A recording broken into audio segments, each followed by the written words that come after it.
მოგესალმებით ჩემო ქართველებო, ისრაელიდან, ქალაქი ნათანიიდან. აა მინდა გითხრათ, რომ სამწუხაროდ აა ყველამ კარგად ვიცით, როგორი რთული მდგომარეობა დატრიალდა ისრაელის თავზე. მინდა გითხრათ, რომ ისრაელში არ დაწყებულა რამოდენიმე დღის წინ აა ყველაზე მძიმე ვითარება, რაც მე აქ საქართველოსთან გადმოვედი და რაც ისრაელში მიმყოფები, ეს 7 ოქტომბერს დაიწყო. როდესაც ღაზა სექტორიდან მოხდა თავდასხმა და დღემდე გატაცებულები არ არიან განთავისუფლებულები.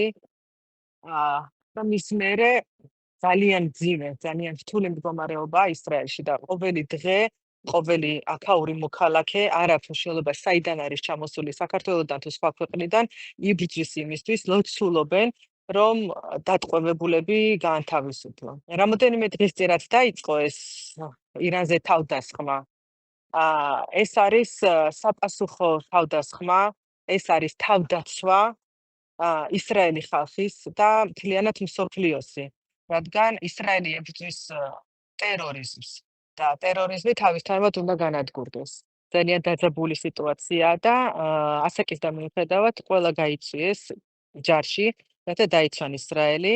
მათ შორის სამხედრო პოლიციაში მსახურობს ჩემი გოგო 20 წლის, რომელიც იცავს თავის ქვეყანას, დგას საზღვარზე და იცავს ისრაელს შინაგანი არეულობისაგან, სადაც ყოველ წამს ხდება რაღაცა პატარა აფეთქებები, პატარა არეულობები, ასე ვთქვათ, არალეგალურად გადმოსული პალესტინის მოქალაქეები ღაზადან, თუ სხვა ერის წარმომადგენლები იქნებიან.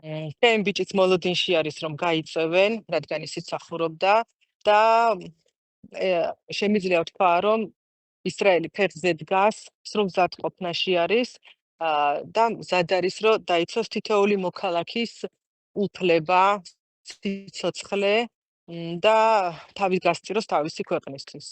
ქვეყანა წინასწარ გვატყობინებს, დაახლოებით ყველანი ვიღებთ შეტყობინებას ტელეფონზე, არ აქვს მნიშვნელობა რა საკის არის. ყველა იღებს ქვეყნისგან შეტყობინებას, რომ დაახლოებით 15-20 წუთის განმავლობაში მოხდება დარტყმა ისრაელზე და გვაფრთხილებენ, რომ აუცილებლად ვიყოთ ახლოს თავშესაფრებთან.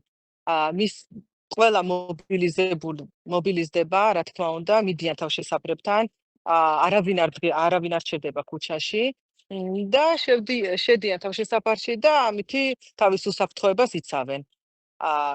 ხოლო თუ არ ვიღებთ ამ გაფრთხილებას, მოქალაქეები ასე თუ ისე თამამად მოძრაობენ, ადგილდებიან და აი მანქანებიც, ავტობუსებიც მუშაობენ ჩვეულებრივ რეჟიმში და განაგრძობენ ჩვეულებრივ ცხოვრებას. მაღაზიებში შეგვიძლია ვნახოთ, რომ მაღაზიებშიც არის პროდუქტები,